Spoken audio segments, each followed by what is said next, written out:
And welcome into this week's edition of The Locker Room with Gerhard Mathangani. I'm Chase Robinson. Great show lined up for you today. Lots of talk of college football. We'll talk some high school football as well, but let's jump right in at Gerhard with our college football previews. Right. And let's start with the Auburn Tigers, a game I thought was never going to end Saturday against Arkansas. But Arkansas came out with a win. Yeah, it's one of those games where for Auburn it's a heartbreaker because this is the point of the season where they had won 2 SEC games in a row, and they were looking for that second SEC game on the road, a third overall SEC win against Arkansas. They were down 14-0 early in the contest. I thought it was going to be the kind of game that Mickey projected last week, just a runaway shootout win for Arkansas, but it ended up turning to be a good game for Auburn, bouncing back, really finding a quarterback in Sean White, really made some plays for them, but Arkansas just made one too many plays. I think Auburn is kind of bittersweet. You found out that Sean White's the guy moving forward, right, but you didn't get the win in a very, very critical game. Move ahead to Ole Miss this week, an Ole Miss team who's kind of not been the way they were at the beginning of the season Right. last couple weeks. They've been so up and down. You really can't gauge Ole Miss. They came out really strong against Texas A&M, but they've lost to Memphis, and then they've beat Alabama. And so this is an Ole Miss team that I think that at this point of the season, I'm not positive of who they are, but I think they're better than Auburn. All right, and here's what Coach Gus Malzahn had to say this week as they prepare for Ole Miss. Defensively, they're very disruptive. They're very talented up front. They do a lot of different things, and they play an attacking style. They're also very good on the back end with their coverage skills, and they got some veteran guys back there. Offensively, they've got wideouts that are long and fast. They're tough in one-on-one situations. They're getting their offensive line back intact, and you could see that last week, with their run game. And they got a dual threat quarterback. So they present a lot of challenges. We understand we'll have to play well to win this game.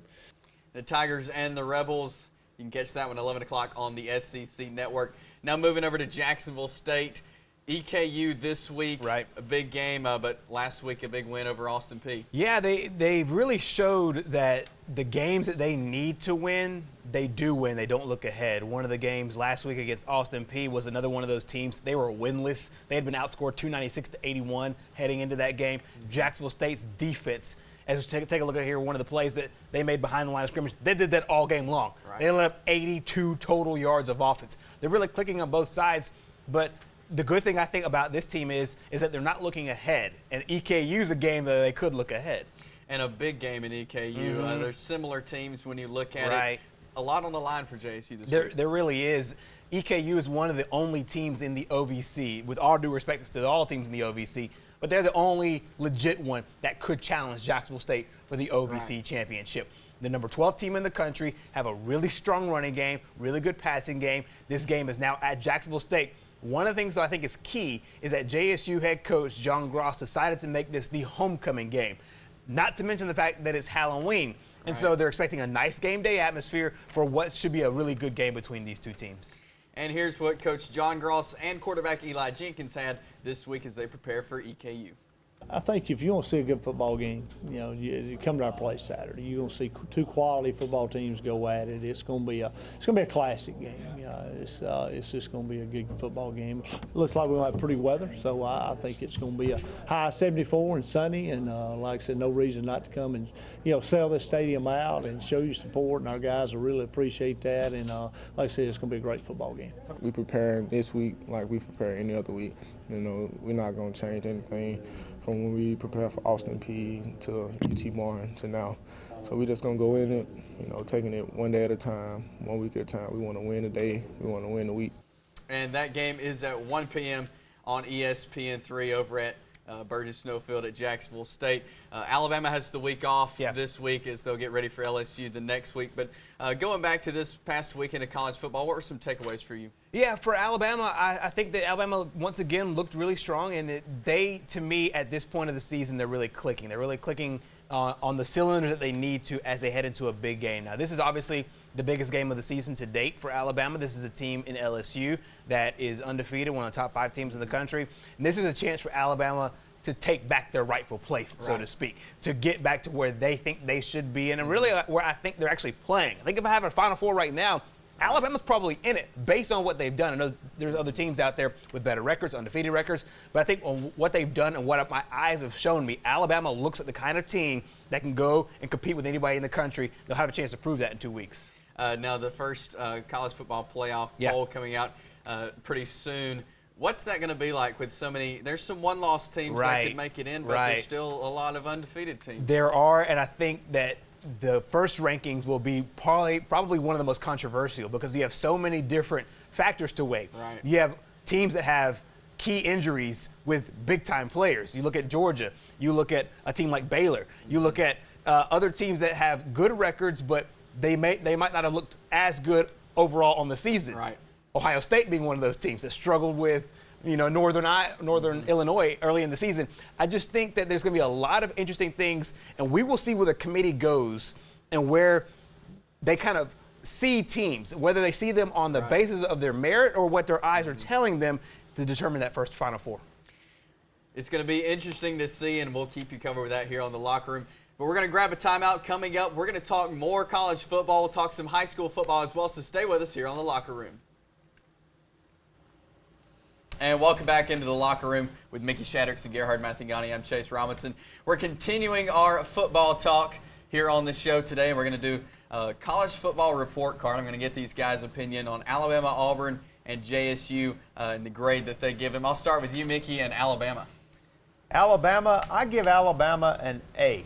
The only reason I don't go an A+ is the loss to Ole Miss. But other than that, I think Alabama has done the most important thing, which is stay in the hunt for an SEC championship and a spot in the Final Four. The one loss to Ole Miss, they're still alive despite that. So I think overall, all things considered, Alabama's got an A in my book. Slight A-, only because I think that the Tennessee game kind of showed some weaknesses in the special teams especially.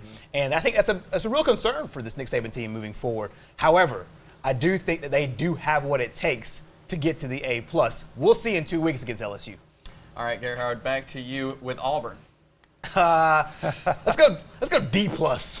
Honestly, I think that Auburn's in a situation where if the expectations to begin the season weren't so high, it's like sticking a kid in a bunch of AP classes and then understanding that maybe the regular classes would have been fine. Maybe a preseason 15 to 20 ranking would have been fine. Right. But I think that what all the pollsters saw after a 5-loss season the year before and a loss in the bowl game was that an Auburn team that had a lot of people coming back and one of the top quarterbacks coming back.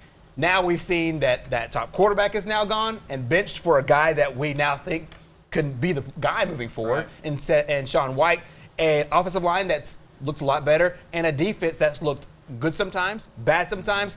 I can't go higher than a D. I'm okay with it. I think I agree with the D, and the only thing that keeps it from being an F, obviously, is I think to me the win over Kentucky and the fact that they beat Louisville to open the season. To me, the reason they are so low in their grade is the expectations were high for Auburn, but I also think the expectations were high for Gus Malzahn. If you remember going into the season, I'll never forget this quote from him. Jeremy Johnson's in a good place. Right. Yeah. So they missed it. They absolutely. Now I think Will Muschamp was a little more in touch with what kind of defense he had. Right. But I'm not sure the Auburn offensive coaches. I think they were caught off guard. So the only thing that keeps them from a failing grade to me is that they did beat Kentucky and that they did beat Louisville to open the season. Right. And now on to the Jacksonville State Gamecocks, Mickey. A++. I mean, what can you say? They've passed every test so far. Their biggest one is this week. I think it's even a bigger test than the one that they opened the season with. If they win this game against a team who almost beat Kentucky, who appears to be right in the same area with them as far as the type of football team they have this year, then it'd be a huge win. Yeah, if we're scaling 1 to 100, you got to go almost 200. Because what we've seen out of Jacksonville State, especially going down to Auburn, standing toe-to-toe with an SEC team, I know Auburn's kind of shown themselves at this point. But like we said, a big game over Chattanooga. They won that game. Non-conference top 15 team, one of the top 25 teams in the country. Then you have a big test against EKU. What I see is the 2 games before it. Classic games that you can look ahead. Right. They took care of both opponents. dominating fashion. I think that this team is focused. I think this team is settled in. This week we will really see, just kind of like Alabama against LSU, this week we'll really see what kind of team that JSU has. But as to this point of the season, they're the number 1 team in the ranking and number 2 team in the coaches poll. I think they're the number 1 team overall and an A+ this season so far. All right, now let's shift over to high school football. A big game this past Friday night, Alexandria and Anniston. Alexandria is ranked in the top 10 of the state. Go over to Lott Mosby Memorial Field at Anniston, and Anniston upsets them 25-0, Gerhard. Yeah, it's impressive really on all facets when you look at this game, really top to bottom. It's impressive in the fact that this is an Anniston team that had not looked like an Anniston team really for the last maybe 2 or 3 seasons. This defense is now playing some of the best defense I've ever seen. 2 straight shutouts, 25-0 against Alexandria, who'd put up 40-something points in plenty of games. One of the best running teams in the entire state of Alabama, not just here in the East Alabama community. I just think that what Anniston was able to do really kind of shows you their ceiling, and their ceiling is really, really high.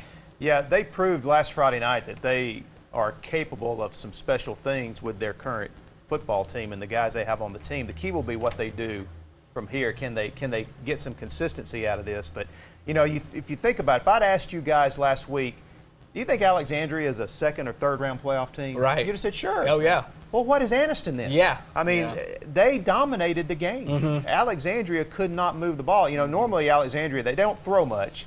They get their big plays out of the running game. Right. Well, I was at this game, and what normally would have been a 25-plus yard gain against most other teams was maybe 7 yards against Anniston, and that was it. Right. That was their big play against Anniston.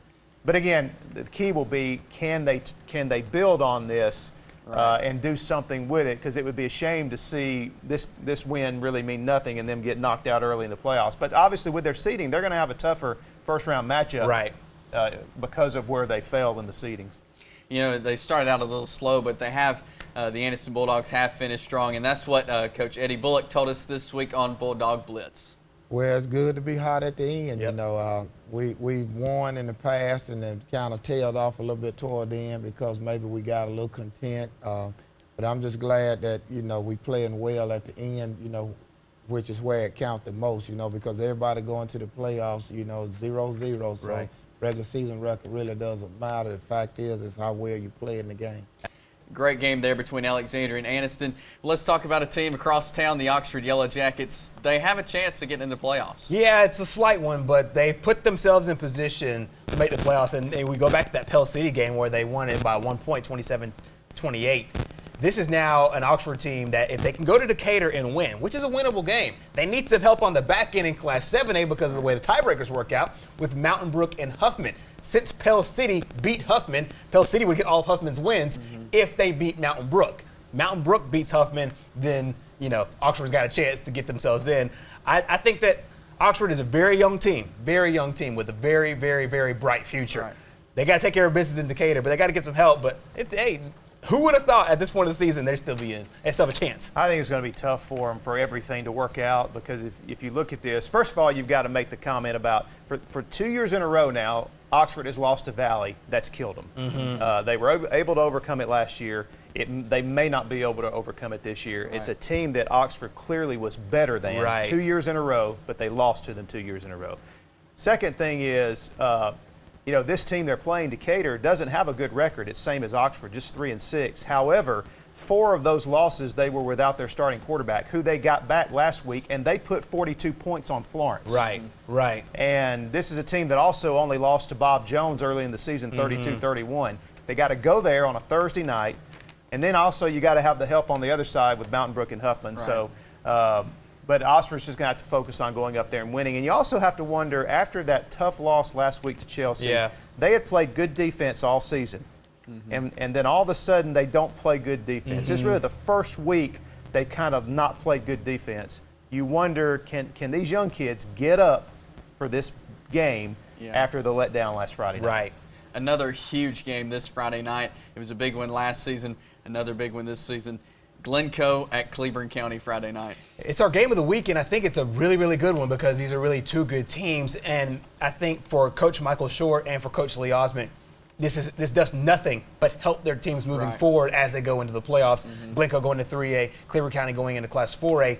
But there is a little bit of revenge factor for Cleveland County because Glencoe won this game last year, ended up going undefeated, playing Madison Academy within a field goal of making a state championship. So I think it's going to be good by the time Friday night at 9:15, 9:30, whenever this game ends. I think both teams will have been better for playing in the game, but I do think it's going to be a really good game between two good teams. Yeah, and I think it's a game that, if it were a bowl game, we'd call it, the nobody wants to play this game. Right. Because this is a tough challenge for both teams right before the playoffs start.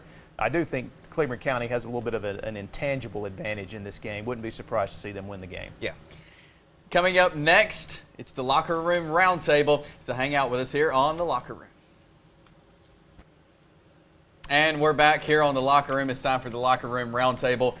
This past weekend, the Talladega Super Speedway, it was a must-win for Junior, but didn't quite get it done because of the rule change, really. With the green-white checkered flag, Joey Logano ended up winning it.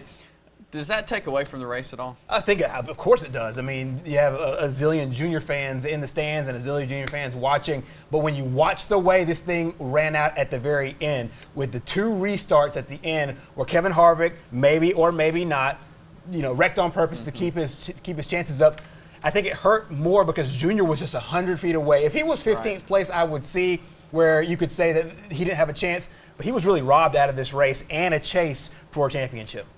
Yeah, to me, I think Junior would have won the race had Kevin Harvick not, manipulated things there at the end.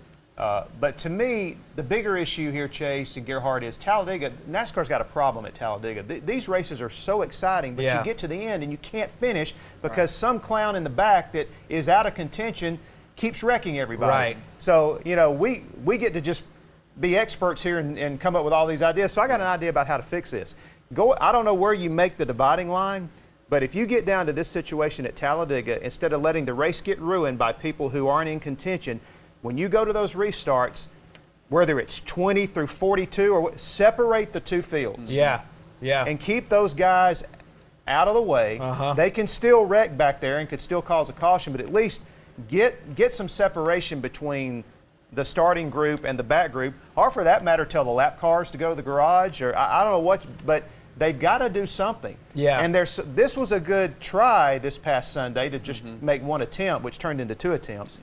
But still, it didn't work. Exactly. Because this race was sitting there for Junior on a silver platter. Right. And it just didn't work out. And the thing is that he's so good on these tracks, and he was racing so well in that race. I think that's the part that really hurts. And this wasn't just about winning the race. This was staying in the chase. Exactly. And then now you have one of your most popular drivers in the last 4 races of the season meaningless. And, being there with all the Junior fans, you could hear him the whole time. It was just a major letdown after all that build-up for the race for it to end like that. Now, he was a great sport about it. He handled it great. Yep. And the great thing about Talladega to me is the most exciting track they got. It is so fun to watch a race there, but then you get to the end. Yeah, and then you have situations like that which really hurt the fans, and like Mickey said, it really hurts the sport at the very end because you don't get a good, clear winner. You have 499 miles of awesome, followed by 1 mile. And it's of always ridiculous. somebody in the back that's not in contention to win the race. Right. It'll be interesting to see who pulls out the NASCAR. But let's shift back over to college football. Baylor, who's been on a hot streak, they've been dominating all season, have now lost their quarterback due to injury. What is that going to do to Baylor? One of the most interesting things when the college football player first came out 2 years ago and they started making all these rules, one of the rules was they would take injuries into effect. Seth Russell has to have neck surgery, and he should make a full recovery, but they're turning to true freshman quarterback Jared Stidham. Now, we've seen Baylor beat terrible teams. We haven't seen Baylor beat a good team, and they still got a really good team coming up later in the season. They have Oklahoma still to play. They also have to play TCU, and I really don't know what this does to Baylor. I can't say that a guy that's already thrown for over 2,000 yards, taking him off the field, makes your team better. Right. Yeah, we don't know really a whole lot about Baylor yet because of their schedule, but certainly this is not good for Baylor. Yeah. However good they're going to be, they would have been better with their quarterback, obviously. So it's a shame. And the Ole Miss Rebels, they beat Alabama earlier in the season. Could they keep the SEC out of the college football playoff? Funny thing is that they keep winning, they will. And I think every Alabama fan in the world will now root on Auburn this weekend just because that's the only thing they need. They need Ole Miss to lose one game, which they still could lose later on the season to Mississippi State. They could still lose later on the season to a bunch of teams. We've seen them lose to Memphis already. Right. So, this Ole Miss team, they're not as good, but Alabama needs them to lose and lose quickly in the SEC. I know this is not directly answering your question, but I just don't know if the SEC's got enough offense to win it all. Yeah. They're good. You look at Alabama, LSU, good defensively, but some of these other teams across the country, they just seem to have more offensive potential. This is the first time in many years I've looked at other teams and thought maybe at least they've caught up this year. Right. Or maybe those other groups of teams are just playing at a different level. We'll find out. There's still some big games to come. Yeah. Well, let's take a lolook at our Pick 6. Let's take a look at the standings, a little shake-up in our standings. Let's not take a look at this. This is awful. Mickey and I, 5-1. We moved to 28-8 overall. Gerhard, though, 2-4 last week. Hang on a second, Chase. Let me go ahead and thank some teams real quick. Let me thank you, Miami. Let me thank you, Auburn. And let me thank you, Ole Miss, last week for really letting me down big time. Yeah, that Miami 58-0. Yeah, that was a terrible pick. Let's take a look at this week's Pick 6 games, and let's start with Ole Miss at Auburn, Gerhard. Yeah, I'm not going to go against Ole Miss anymore. I think that Ole Miss now has the kind of football team that can beat Auburn. They're in a must-win game, a must-win situation, and it's at 11 o'clock. One of our earlier shows of the year, that representative wanted to take Auburn off 11 o'clock because they don't play very well. They played better last week. I think Ole Miss wins Saturday. I don't know why I'm going to do this. I'm going to give Gerhard a chance to gain a game on me. I'm going Auburn. I'm going Ole Miss in this one. Next up, Eastern Kentucky at JSU. This is going to be a tough game. I think it's going to be one of the games that's the closest for Jacksonville State all season long, but I do like the Gamecocks in this spot. I think they've been focused, prepared. This will be a game they win for homecoming at home on Halloween. JSU. It's going to help with it being homecoming. I think JSU will win that one. Next, Georgia and Florida. I wrestled with this one so many times. Georgia's a 2-point favorite, but the ball bounces Florida's a 2-point favorite, but the ball bounces so crazily in this rivalry. I just think that Florida does enough. They are in contention. They actually looked a lot better against LSU than I thought they would at the beginning part of the year after they lost their quarterback to a suspension. So I'm going to go Gators on this one, and I'm going to do it with crossing my fingers. As unimpressed as I've been with Georgia, this is a game that I kind of want to go Georgia. Because they've won this game a lot. Right. But I'm going to have to go Florida. I think Florida's defense is very solid, and I don't know how many points Georgia can score in this game. I'm going Florida as well, but I think it'll be a big game, as always, with that rivalry. Next, South Carolina, Texas A&M. Yeah, I think Texas A&M, after last week's debacle, I think that they come back big time, and they get a big win over a South Carolina team that is improving, but they're not there yet. The only way I'd pick Texas A&M for the third week in a row is if they played somebody like South Carolina, Texas A&M. Yeah. I'm going Texas A&M as well. Next, Temple and Notre Dame. This is an interesting game. This is the one that College Game Day is going to. This is the first time Temple's been under the bright lights in football. We've seen it in basketball. This is the first time in football. Notre Dame's too much. I like the Irish. Notre Dame. I'm going Notre Dame as well. And next, we talked about this a little bit earlier. It's our Pigskin Roundup game of the week, Cleveland County and Glencoe. I'm going Cleveland County for a couple of reasons. When I went Sachs against Cleveland County, I heard it from the Cleveland County faithful, and deservedly so, because Cleveland County came out and won a really good game. I just think this Cleveland County team, number one, they have a little bit of revenge factor playing for them. And also, this Glencoe team, I just think that they're not as good as last year's team. And that's not taking away from anything from this year's team, because I can't think that this Glencoe team can make a run in the Class 3A playoffs. I just think Cleveland County is a little bit better, a little bit more experience going into this game. I'm going Cleveland County also. I'll go with the Tigers as well. And you can see highlights and the score of that game coming up this week over on the Pigskin Roundup. 10:30 Friday night, we'll have scores of all the local games. Highlights from Anniston, Alexandria, Etowah, Mumford, Lincoln, and more. And connect with us on social media by hashtagging Pigskin Roundup. That'll do it for this week's edition of the show. Be sure to tune in with us next week right here in the locker room.